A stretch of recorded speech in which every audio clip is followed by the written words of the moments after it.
Jangan pilih visa Tokutegino di Jepang kalau kalian nggak mau menyesal di kemudian hari. Jadi, ada beberapa orang peserta Tokutegino yang baru kisaran bulanan atau di bawah 1 tahun, mereka udah nggak betah untuk kerja dan tinggal di Jepang, alias memutuskan untuk pulang ke Indonesia. Ini bukan berita baru lagi, Kalau kalian perhatikan di sekeliling kalian, itu ada banyak teman-teman atau rekan-rekan kalian yang pada udah balik ke Indonesia. Pada umumnya mereka yang pulang ini biasanya itu kecewa dengan ekspektasi yang mereka harapkan di awal sebelum berangkat ke Jepang. Yang mana di Jepang itu enak, pasti nyaman, pasti happy, dan lain sebagainya, Makanya di video ini aku jelaskan sama kalian supaya kalian gak salah kaprah tentang tinggal dan kerja di Jepang. Semua itu, dibutuhkan persiapan yang matang untuk sampai ke sini. Bukan hanya sekedar asal berangkat aja, apalagi yang berangkatnya mandiri. Memang ada beberapa orang yang mereka berangkat secara mandiri menggunakan visa Tokutegino bisa bertahan dan happy di Jepang. Itu biasanya karena perusahaannya bagus dan juga mereka mungkin udah punya mental yang udah terbentuk dari awal gitu.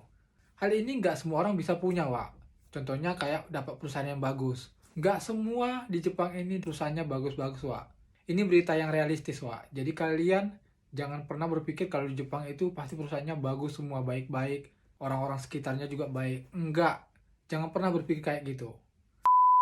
Dan juga yang punya mental yang kuat ini, yang udah kebentuk ini, nggak semua orang punya gitu.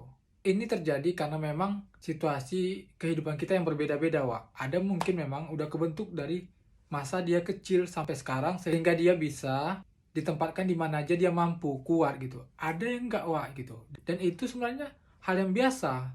Makanya di sini aku ingin sampaikan sama kalian supaya kalian bersiap-siap. Jangan asal pilih, yang penting sampai ke Jepang pakai visa Tokutegino, usahakan SSW, JLPT udah cabut gitu. Jangan lupa kalian siapkan juga mental kalian dan mindsetnya kalian. Kalau di Jepang itu nggak seindah yang kalian bayangkan gitu. Kita di sini berjuang. Perjuangan itu bukan saat kita lagi di Indonesia untuk menuju ke Jepang, melainkan perjuangan yang benar itu dan real itu adalah ketika kalian pertama kali menginjakkan kaki ke Jepang dan mulai bekerja di dunia yang baru.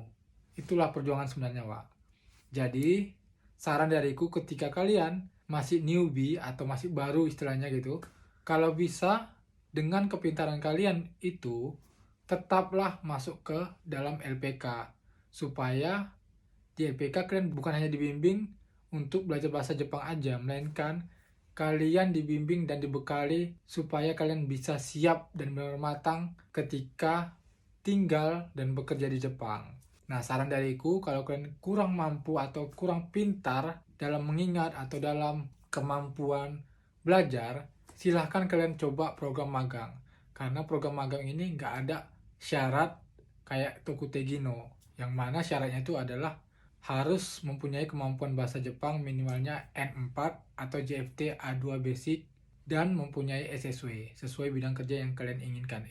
Nah, kalau di magang itu nggak ada syarat seperti itu, Jadi menurutku, buat kalian teman-teman yang pengen datang ke Jepang dan bekerja, silahkan masuk ke LPK.